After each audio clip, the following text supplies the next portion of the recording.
سلام آموزندگان گرامی، امیدوارم سری حال باشین، سلامت باشین و آماده به شنیدن یا تماشا کردن درس جدیدی از سلسله درس‌های آموزشی زبان روسی باشین.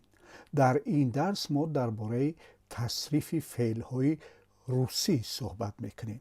تصریف فعل در زبان خودمون به این معناست که وقتی که فعل‌ها با جانشین های من، تو، وی، او، ما، شما و آنها پیوست می شوند، شکلشان تغییر می کند. در زبان روسی هم وقتی که فعل ها با جانشین های یا، تی، آن، انا، انا، می، وی و انی پیوست می شوند، شکلشان تغییر می کند. همین تغییر کردن شکل‌های فعل را در صورت پیوست شدن با جانشین‌ها در زبان خودمان تصریف فعل میگویند و در زبان روسی سکلانینی گلاگولوف. در این درس به همین موضوع میپردازیم. امیدوارم که شما دفتر و خودکارتان را آماده کردید تا محتوای این درس را بنویسید تا اینکه این درس در یادتان بماند و در آینده آن را باز تکرار بکنید و اگر سوال و پیشنهادی داشته باشین در پایان ویدیوهای ما به ما ارسال کنید.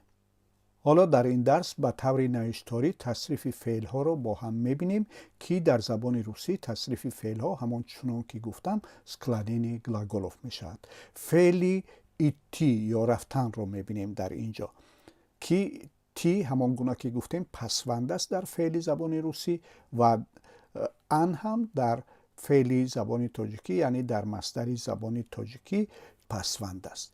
و حالا ببینیم که وقتی که ما این فعل را با جانشین های من، تو، وی، او، ما، شما و آنها در زبان روسی پیوست میکنیم، شکلشان چگونه تغییر میکنند.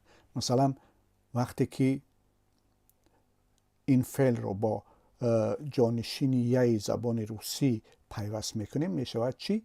یا ایدو. به تاجیکی ترجمهش میشود من میروم. همان گونه که میبینید در اینجا پسوندی فعل در شکلی شخصی یکمی تنها که من هست او هست و در زبان تاجیکی این پسوند ام است. یعنی او و ام هر دویشان از لحاظ وظیفه چی هستند؟ برابر هستند. و وقتی که ما میگوییم تو میروی، اینجا حرف ای در آخر همون پسوند است که پسوندی شخصی دومی تنها در زبان تاجیکی است و وقتی که این رو ما ترجمه میکنیم به روسی میشود تی ایدیوش. اما در زبان روسی در این کلمه میبینید که پسوند شخصی دومی تنها چی میشود؟ در فعل یا، ش و علامت جدایی یا همان میخکی زنک تی ایدیوش. و یک چیز دیگر رو میخواهم برایتان یادآور شوم که در زبان روسی چیزی که مهم است زده، آن چیزی که ما زده میگوییم در زبانمون اون بسیار مهم است، چرا که زده در زبان روسی از زبان تاجیکی فرق میکند و در بین فارسی زبانان البته زده رو تکیه میگویند.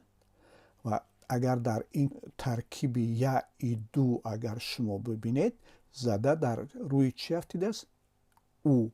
ما نمیگیم که یا ای دو، ما میگیم یا ای دو، یعنی حرف او یعنی هجای او در این شکل فعلی چی؟ به شدت تر تلفظ می شود به خاطری که رویش چی می افتد؟ زده یا که تکیه یا ای دو. و این زده یا تکیه رو در زبان روسی چی می گویند؟ اودارینیه. اودارینیه یعنی که ببینید چیزی که به شدت تلفظ می شود.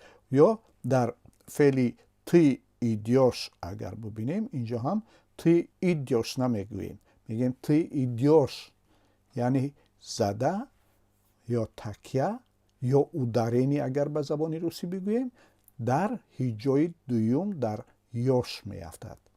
تو میروی. و شکلی سیوم تنهای این فعل رو اگر ببینیم میشد آن، انا، انا، ایدیوت. اینجا هم این پسوندی یوت است که مربوط به چی میشد؟ شخصی سیومی تنها که همون آن، انا یا انا هستند. و در زبان خودمون میشود او وی میرود. پسوندی شخصی سومی تنها در خودمون چی است؟ همین ا د. اما اشاره کردیم بر رنگی کبود پسوندها رو هم در فعل‌های روسی و هم در فعل‌های تاجیکی. و اینجا هم که ببینیم شکلی جمع وقتی که میگیریم ما میرویم میشود به تاجیکی ما میرویم.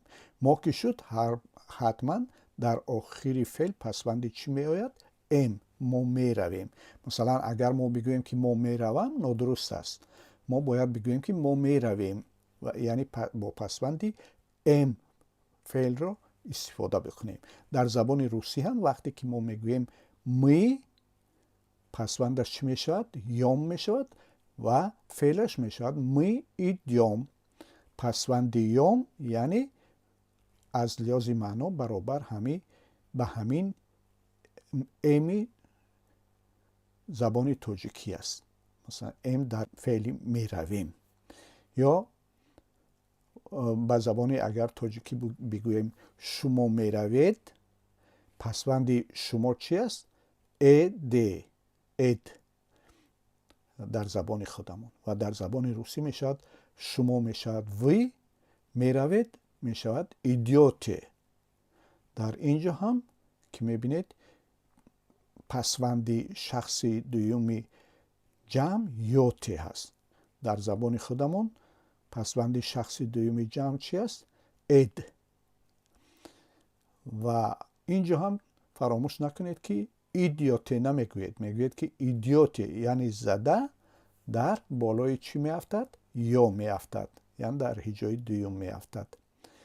و در شکلی سیومی جمعش اگر ببینید ما با تاجیکی میگوییم که آنها میروند. وقتی که آنها بگوییم در آخری فعل اگر با فعل استفاده کنیم آن رو چی میآید؟ پسوندی ان میان. آنها میروند، آنها میگویند، آنها میخورند.